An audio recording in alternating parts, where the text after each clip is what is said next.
Sorry for using a new account. I know that's a red flag, but I don't want to risk using my old Reddit account. My husband of 23 years had an affair with a 20-year-old girl since 2020. I found out this year when his affair partner gave birth to twin boys in March. Obviously we were going to divorce. We've been hashing things out since. It's been a lengthy process due to some properties in common, and we needed to get an accountant since he used the shared account for his affair. Finally things seemed to be getting close to the end when both my husband and the woman he cheated with were killed in a car crash. By some miracle the twin babies were not harmed in the crash. Now they are orphaned, and neither set of grandparents can take them in permanently. My husband's parents are both in assisted living. He has no siblings, and the only aunt that could take them refuses. She's been child-free her whole life. On the woman's side, I'm not sure the details in full, but her parents are also not able to be involved long-term, and the one sister she has lives overseas. Since we were still married, and he had not updated his will, all his assets are set to pass to me and our 2 children. I'm not callous enough to leave those babies with nothing, so I agreed to let whoever is their legal guardian to have the remaining balance in the shared account. About $25,000 in savings. The issue is no one wants to take them in. Now my in-laws are pressuring me to take them in and raise them. The issue is I don't want to. At all. I wouldn't love them. And I don't want to be the evil stepmother. But I know a big part of me will always have a level of resentment towards them. I will probably favor my own children. It's not their fault. But I truly love my husband, and I thought we were happy before I found out about the affair. We have 2 daughters, 14 and 16.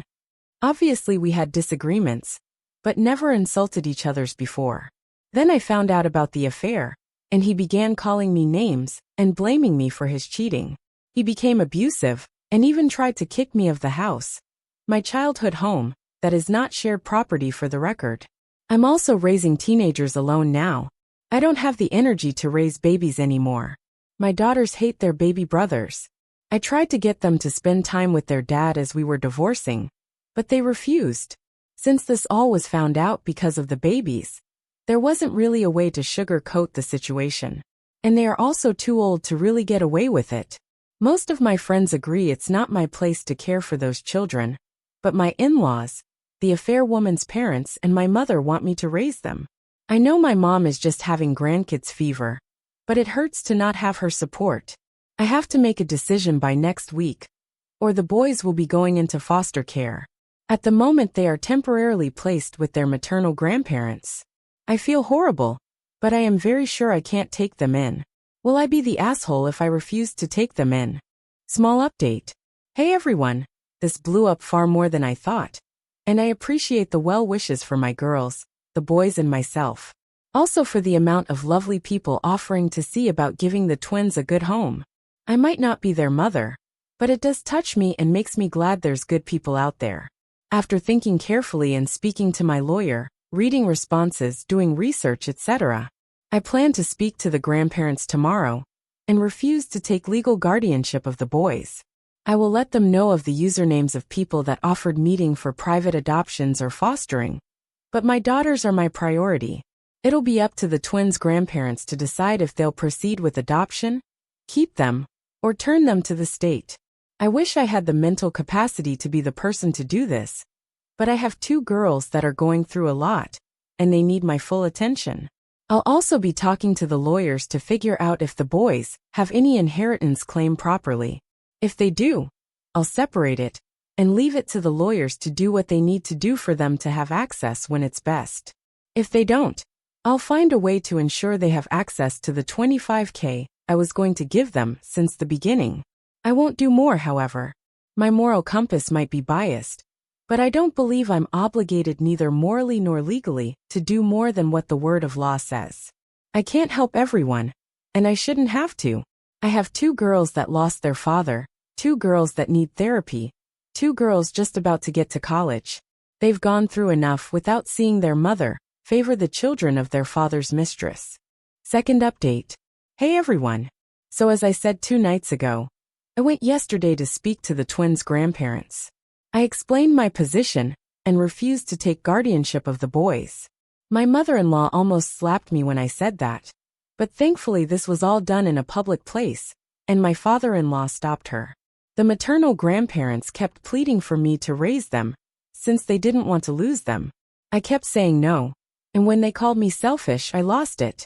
I told them to their face the only selfish people in this mess were them, and their son and daughter. Their son, my husband, for cheating, and then making the divorce hell on me and my girls. Their daughter because she was a WH*re, I used another word, that went after a married man twice her age. I told them if I heard from them again, I would request a cease and desist. I also informed my parents-in-law that they won't have access to my daughters for the foreseeable future. I'll explain why in a bit. We were at a restaurant, but I didn't stay for the meal. I also sent an email to my lawyer, so he can ensure CPS and any agency involved in the welfare of the twins is aware I'm not going to be their guardian or be involved. Then I sent an email to my in-laws with all the usernames and websites from people here in Reddit that have offered to do interviews for the twins' adoption. I won't be involved beyond this point. So please, as lovely as it is, I can't help you if you are interested in the boys. Yesterday was the end of my involvement. As for why my in-laws won't see my girls, I spoke to my daughters and decided to find out more about their thoughts before I went to meet the grandparents. My youngest refused to speak to me, which I found very out of place for her. My eldest then asked for just the two of us to speak.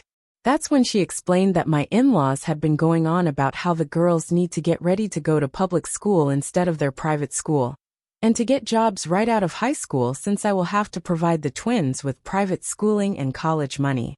Apparently they also were told to start moving their stuff to share a room. My girls have separate rooms, since the twins need more space. This was not known to me, mostly cause that would never happen. Apparently my in-laws have been basically bullying the girls, because the babies take priority. Yeah, that's not happening.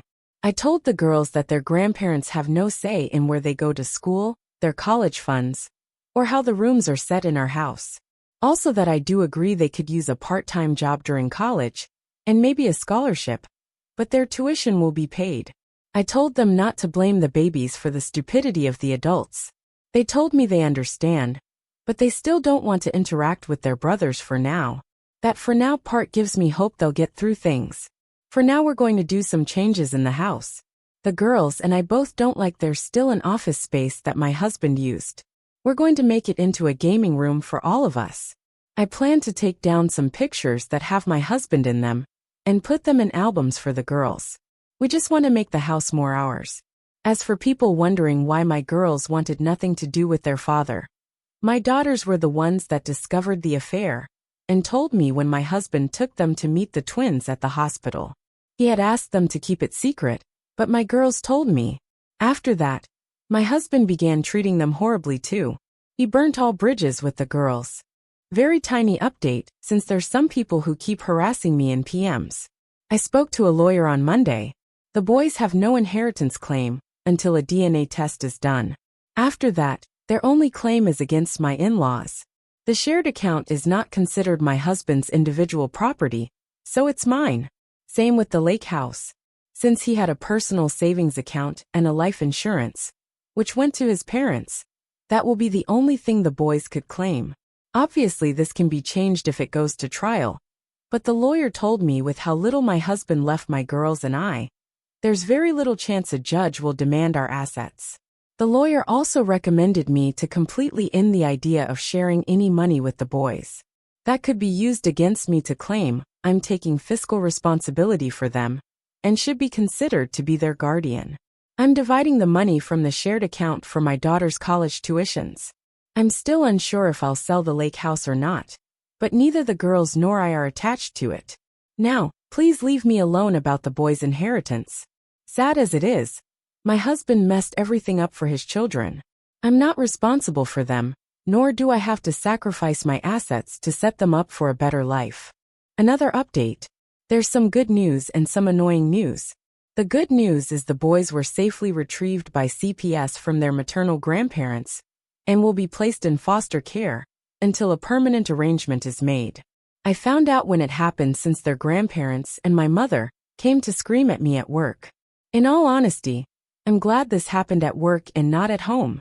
It's made me consider moving, since I don't want my daughters exposed to any of this. An annoyance I had very soon after was getting a call about my inquiries into fostering and adopting. Apparently my information was sent to CPS as someone interested in fostering the twins and eventually adopting. I immediately explained the situation between the grandparents and me, and the operator was speechless at first. She apologized for the situation and told me she would make sure I wasn't bothered about the process. I also got served this morning. My in-laws are suing for grandparents' rights. They are also suing for custody. Apparently they are planning to leave their assisted living, which they really shouldn't, to buy a house that allows kids to get the twins back, and now also want custody of my daughters. My personal lawyer immediately gave me some instructions I won't share to safeguard myself and my daughters from some risks during a possible custody battle. My lawyer and I both suspect my in-laws want the girls to parentify them as caretakers for the twins, since my in-laws have mobility limitations. It will be a cold day in hell before that happens. I don't see CPS placing the boys with them to begin with. Not all is bad news. I'm starting therapy next week, and my eldest daughter is once again speaking about the colleges she wants to go to. We still haven't really talked about their father, or have them agree to visit his grave. I myself haven't gone there, and I'm trying really hard to get used to not calling him my husband anymore. I had nothing to do with the funeral plans aside paying bills, and from what I heard his parents had the epitaph, "Devout and beloved husband, father, and son" written on it. I find it a joke. I know it's bad to hold to so much anger and resent, but as soon as I have time, I plan to change his tombstone to remove husband and father. It might sound petty, but I refuse to speak well of a cheater and abuser just because he's dead. My doctors deserved better, and so did I. And for anyone complaining about me changing the tombstone, I paid for everything at the end. So stick your complaints you know where. I don't think I'll post another update until the whole mess with the grandparents' right lawsuit is resolved. So to the kind people that have sent support to me and my daughters, thank you so much. Maybe I'll have good news in the future. But for now I'm going back to my old Reddit account. Small disclaimer. To the person that PM'd that I will regret not adopting the twins, I don't regret it one bit. Please either post a public message, or leave me alone. I don't deal with cowards that use PMs to avoid being judged. 2 months later. Hey everyone, some people have been asking me for updates. And to be sincere, I had nothing until today. To start things, cousins from my ex-husband's side of the family took the boys in. I know them. They are lovely and I know they'll give the twins a great life. The new parents, calling them Matt and Kim, talk to my daughters, and let them know if they ever want to reach out to their half-brothers. They just have to call. Otherwise they can just see them as distant cousins. My girls thanked them, but insisted they don't really want a sibling relationship at this time. But that maybe as cousins it will be okay. I did offer them the money from the shared account since they are family, and they said not to worry since they don't need it. Kim even insisted I use that money for a vacation for my girls and I. Apparently I look like the living dead. They also set very strict lines with my in-laws and the parents of my ex's affair partner. They can see the boys, but they won't be seen as grandparents. This apparently caused a big fight with the AP's parents. Matt and Kim then cut them off. Again, threats of suing for grandparents' rights were thrown around, but it went nowhere. That's how I found out why the AP's parents couldn't take the boys permanently. The father is a convicted felon in an abuse case. I won't share the details out of respect, but if what Matt and Kim told me is true, I am glad the boys won't grow up with that man as an example. The only reason his wife had temp guardianship was because of the sudden death of the parents and the process to find a relative to raise the boys. She would have had to live away from her husband to allow permanent custody, and she wasn't willing to do so. My ex-in-laws did figure threats were not going to work, so they agreed to be great uncles instead. Good for them, I guess. They now want me to let them live with me and the girls since they left assisted living recently, and now the place they were in doesn't have opening. This place has a long wait list, and the only reason they got in originally was because my ex and I offered to pay 5 years in full. They still had 2 full years paid left, and I was going to pay for them. After everything they put my daughters and me through, I'd rather burn money in a grill than spend it on them. I know they want my girls and I to be their caretakers. I won't even consider it. My daughters have their paths to follow, and in all honesty, I want to consider meeting someone new. I know it sounds like I'm moving on too quick, but I've been working to move on since I found out about the affair. I don't think my ex deserves me to go through a mourning period. I already mourned our relationship. At least that's what my eldest daughter said, funny enough. She's been encouraging me to go out and meet someone. We still have that custody lawsuit from my ex-in-laws going, and a few other issues that I will update when I have more. But I wanted to at least let everyone know the boys are safe and together. Commenter 1. You and your daughter sound actually really well adjusted. I'm glad the boys landed in a safe place and can still have some sort of friendly family relationship with their half-sisters. I think this is beyond my best expectations for this event, and I am happy for everyone. Especially for the soon-to-be homeless / not in as nice a home ones, laughing face. OP. They should be well enough monetarily to afford a new place, so they'll be fine. They might be horrid, but if they were to go homeless, I would put the money to at least get them a relatively comfortable facility. It's really up to them what they do now though. Commenter 2. So how come your ex-in-laws left their prepaid accommodation? Did you get the 2 years of unused rent back? That's a lot of money. OP. Nope. They signed off on the money, since they were in a hurry to do their whole custody plan. I'm talking with a lawyer to see if we can recoup the money, but very unlikely since the breach was done by my in-laws. And yeah, about $180K. Oh, I absolutely agree. My ex-Emile is pretty much blind and has a bad knee. He can barely move. My ex-Emile has back issues. Both of them are also diabetic and have other issues that in all honesty makes it impossible for them to live alone. Wherever they go, a caretaker is a must.